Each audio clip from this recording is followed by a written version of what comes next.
Hello friends, मैं हूं विशाल Sachdeva.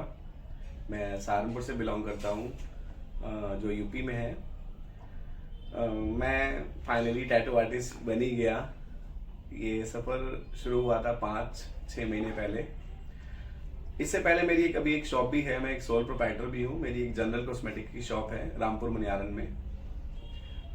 But ना वो एक सिलेबस फॉलो करते हैं ना, एक इंसान की बहुत टाइम से एक सिलेबस वही फॉलो कर रहे हैं कि वही सुबह उठना, शॉप खोलनी, सब कुछ वही एक रूटीन लाइफ था, सेट था कि यही पैटर्न है लाइफ का। तो मैं उससे बहुत ना परेशान हो चुका था। तो फिर अंदर से एक था कि मुझे एक आर्टिस्ट बनना है। लेकिन आर्टिस्ट कौन सा बनना है मुझे समझ नहीं आता, मैं किस लाइन में जाऊँ। बहुत सारे ऑप्शंस थे। मेकअप आर्टिस्ट ना, हेयर आर्टिस्ट, सलोन आर्टिस्ट ना, नॉट माई टाइप। फिर टैटू आर्टिस्ट के बारे में मैंने सुना, मैंने वीडियोस देखी यूट्यूब पे और गूगल्स पे सर्च किया कि टैटू आर्टिस्ट की अर्निंग्स क्या होती है, उनका लाइफस्टाइल क्या होता है, कैसे वो काम करते हैं, उनका काम कैसा है। तो मुझे थोड़ा इंटरेस्ट आने लग गया मेरे को इसमें लाइन में।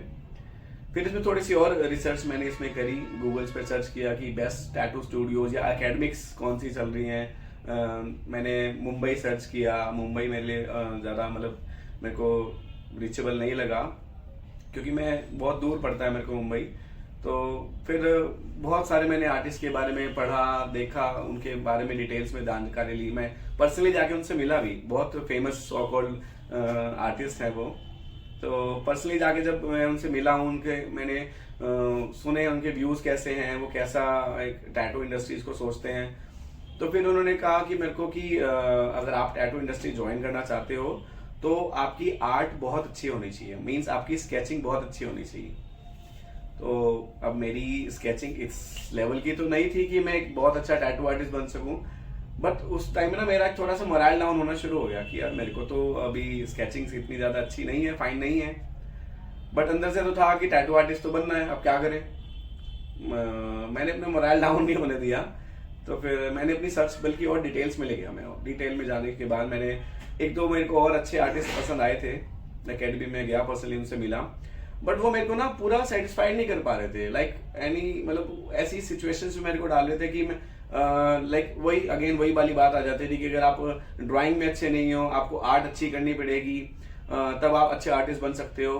और ये बात फैक्ट भी है, ऐसा नहीं है कि ये बात फैक्ट नहीं है, आपकी ड्राइंग अच्छी होनी चाहिए। बट मैं अब था कि मैं पहले जाके मैं ड्राइंग सीखूं, उसके बाद मैं टैटू लाइन में आऊं।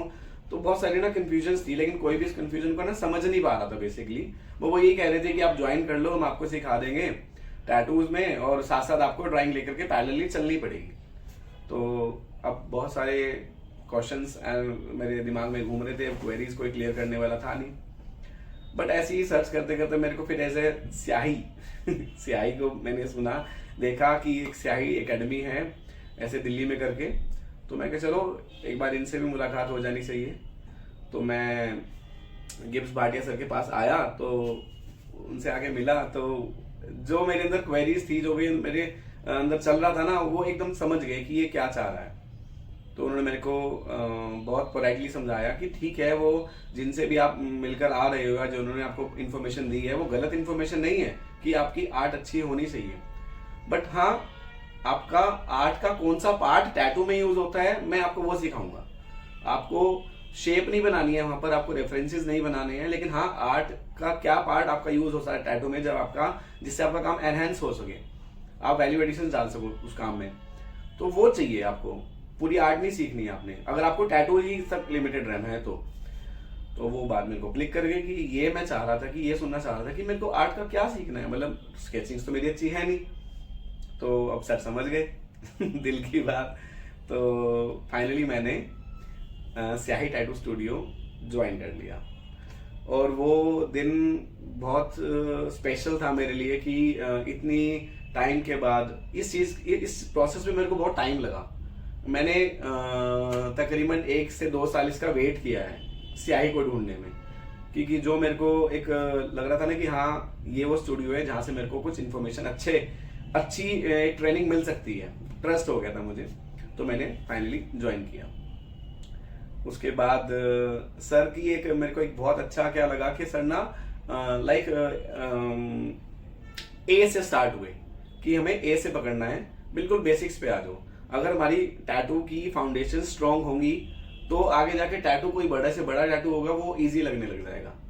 जो हम सौ को देखते हैं ना कि टैटूज, किसी के बहुत बड़े बड़े टैटू होते हैं, full bicep tattoo, full arm tattoo, वो दिखने में बड़े डरावने से और बड़े कॉम्प्लिकेटेड लगते हैं, बट उनके नीचे जो उसके बीच में जो डिटेल्स होती हैं, उनके अंदर जो बीच में फाउंडेशन है बेसिकली, जिन पिलर्स के ऊपर वो खड़ा हुआ है पूरा टैटू, तो वो उन पे काम करना सर ने स्टार्ट करवाया हमें। पहले सबसे वही पहली बार पेंसिल पेपर उठाओ और शुरू हो जाओ।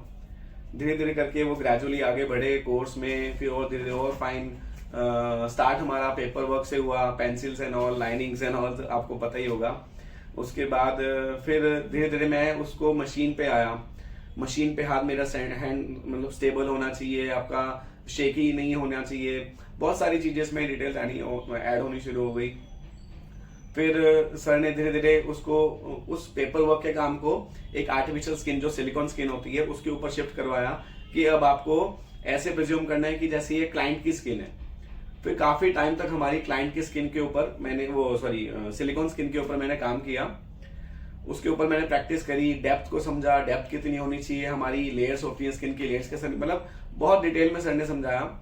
फिर काफी सिलिकॉन स्किन पे प्रैक्टिस करने के बाद मैंने ह्यूमन स्किन पे काम करने को मुझे मिला यहाँ पर। तो अब वहां पर जब आप कहते हैं ना कि जब आप when you bleed more in practice and you perform better और गुड इन एरिना, तो वही मुझे लगा कि मैंने बहुत प्रैक्टिस जब उस पर कर ली थी, तो ह्यूमन स्किन मेरे लिए फिर था कि मैं इसको समझ चुका हूँ, मैं खेल सकता हूँ, मतलब मैं कर सकता हूँ टैटू। तो फिर ह्यूमन स्किन पे मैंने धीरे धीरे प्रैक्टिस करी। सब स्किन समझना भी एक बहुत जरूरी बात है कि हर एक ह्यूमन की स्किन अलग अलग होती है। किसी की स्किन थोड़ी सी हार्ड होती है, किसी की सॉफ्ट होती है, पतली लेयर होती है, किसी की अलग अलग टेक्सचर्स होते हैं स्किन के। वो भी स्किन की नॉलेज भी मेरे को सर से मिलने को मिली, मतलब सीखने को मिली।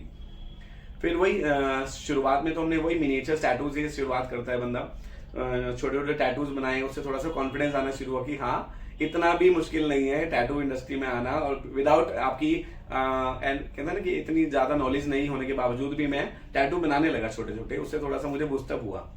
उसके बाद फिर धीरे धीरे सर ने फिर वही वापस से पेपर वर्क पे लेकर के आए कि अब आपको इसी चीज में आगे बढ़ना है। तो स्टेप बाय स्टेप छोटे छोटे स्टेप्स हम बढ़ते गए धीरे धीरे करके पता ही नहीं चला कि ये 5 महीने मेरे जो 6 महीने का कोर्स है वो कैसे हो गया इतना स्मूथली। सर ने बिल्कुल डिटेल में स्टेप बाय स्टेप छोटे छोटे स्टेप बढ़ते रहो आगे, डिटेल में समझाया। और द बेस्ट ऑफ, मतलब जो बेस्ट पार्ट है स्याही एकेडमी का वो ये है कि सर का नेचर, सर का बिहेवियर इतना पोलाइट है, इतना प्यार से समझाते हैं, बिल्कुल भी चीजों को ना कॉम्प्लेक्स नहीं होने देते, सब कुछ चीज को ना बिल्कुल सिंप्लीफाइड कर देते हैं कि कुछ नहीं है, दिखने में बहुत भयंकर लगता है लेकिन है बिल्कुल सिंपल सी चीज है। जैसे ना कि बिल्डिंग खड़ी हुई है बहुत स्मार्ट सी, में लगती है कि बहुत सुंदर है, कैसे बनाई होगी, हमारे अंदर ऐसे ऐसे थॉट्स आने लग जाते हैं। बट इंजीनियर से जाके पूछो कि कुछ भी नहीं था, उनको पता है कि हमने करना क्या है, हमारे बेसिक्स क्लियर होने चाहिए, हमारे कॉन्सेप्ट्स क्लियर होने चाहिए, बाकी सब कुछ आसान हो जाता है। वही फिर इसमें ही है टैटू इंडस्ट्री, बल्कि हर आर्ट में ही ऐसा है। तो काफी मतलब मेहनत भी मैंने भी करी है, सर भी मेरे साथ बहुत मेहनत की है। यहाँ का स्टाफ बहुत ज्यादा फ्रेंडली है, बहुत अच्छा एनवायरनमेंट है यहाँ पे। तो अब जो मतलब टिल डेट मैं आज अपने आप को कह सकता हूँ कि yes I am a good tattoo artist now in realism and portrait. बहुत अच्छा फील हो रहा है कि मतलब खुद के दम पे कुछ किया है, अचीव किया है मैंने इसमें लाइफ में। 5 महीने के लिए 6 महीने के लिए मेरी फैमिली ने भी मेरा बहुत सपोर्ट किया है। यहाँ पर आने को उन्होंने अलाउ कर दिया कि चलो ठीक है, आप मैं एक रनिंग बिजनेस छोड़ करके यहाँ बैठा हुआ हूँ तो आप सोच सकते हो। और जबकि मैं सोल प्रोप्राइटर था, मेरा कोई ब्रदर नहीं था, उसके बावजूद भी मैं यहाँ पर आया हूँ कि मतलब अपने पैशन को फॉलो करने के लिए। ये मेरे लिए बहुत बड़ी अचीवमेंट है लाइफ की। और सर ने भी मेरे को बहुत सपोर्ट किया, मतलब कोर्स को ऐसे ही उन्होंने कस्टमाइज किया हुआ है कि बच्चे को, किसी भी स्टूडेंट को ऊपर ना एक प्रेशर फील नहीं होने देता, कि उसको पता भी नहीं चलता कैसे उसके छोटे छोटे जो स्टेप्स वो ले रहा है इस कोर्स में, कि कैसे उसको एक बहुत बड़ा आउटपुट देते हैं लास्ट में। तो मैं बहुत खुश हूँ सीआई के मतलब ट्रेनिंग प्रोग्राम जो उन्होंने कस्टमाइज किया हुआ है 5 मंथ्स का, जो इनका एडवांस कोर्स है, मैंने एडवांस कोर्स ही किया है।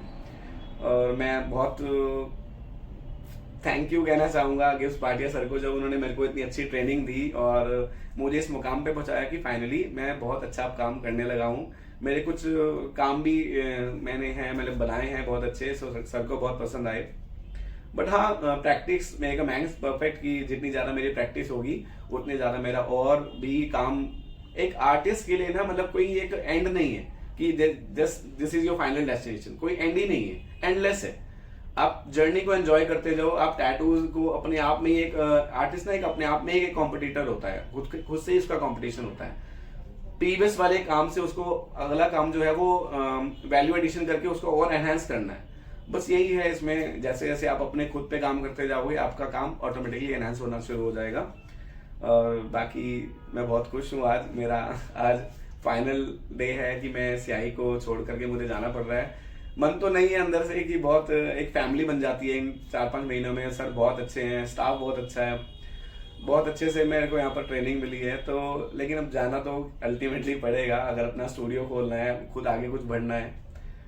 तो thank you very much watching for this video, thank you.